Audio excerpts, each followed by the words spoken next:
Сәлем достар! Білгенің 19, білмегенің 99 демекші, білмегенімізді біліп, білгенімізді одан әрі дамытайық. Кел, сіздермен бірге 99 арнасы. Бүгін біз қарастыратын тақырып жасуша дегеніміз не?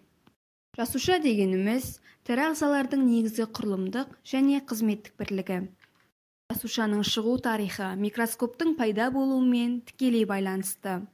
1665 жылы Роберт Кук өзі ойлап тапқан қарапайым микроскоппен ағаш қабығын зерттей отырып, алғаш рет жасушаларды анықтап, ғылымға жасуша терминін енгізген.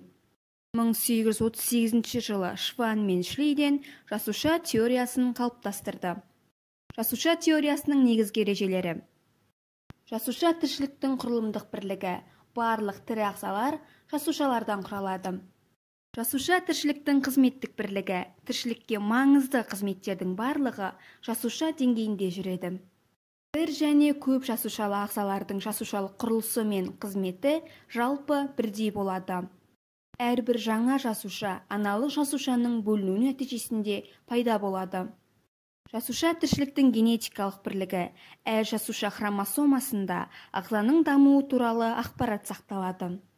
Жасушаның екі типі бар: прокароидты және эукароидты. Прокароидты жасушаның қалыптасқан ядролары болмайды. Ядролық заты цитоплазмада орналасады.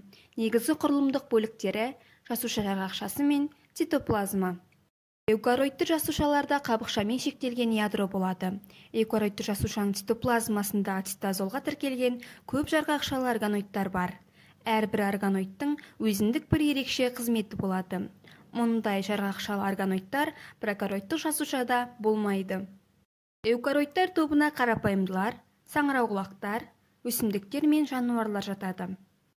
Өсімдік жасушалары әртүрлі пластидтердің орталық үлкен вакуолінің болуымен ерекшеленеді. Жасуша орталығында центроль болмайды. Қор заты крахмал түрінде жинақталады. Жануарлар жасушасында жасуша қабығы, орталық вакуол, пластидтер болмайды. Барлық жасуша орталықтарында центроль болады. Қор заты ретінде гликоген жинақталады. Жасуша дене жасушасы және жыныс жасушасы болып екіге бөлінеді.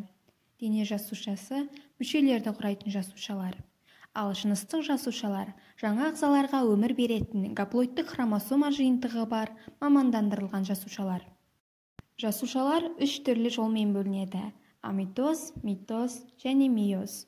Амитоз жасушаның қарапайым екіге бөлінуі, митоз дене жасушаларының бөлінуі, ал мейоз жыныс жасушаларының бөлінуі. Сонымен жасуша дегеніміз тыныс алуға, қоректенуге, зат алмасуға, тітіркенуге, көбею, өсу, дамуға қабілетті тірі ағзаның ең кіші бөлшегі. Жасуша тіршіліктің негізгі бірлік өлшемі. Бүгінге осы. Егер видео ұнаған болса, лайк басып, арнамызға жазылуды ұмытпаңыздар. 99 бен бірге дамы!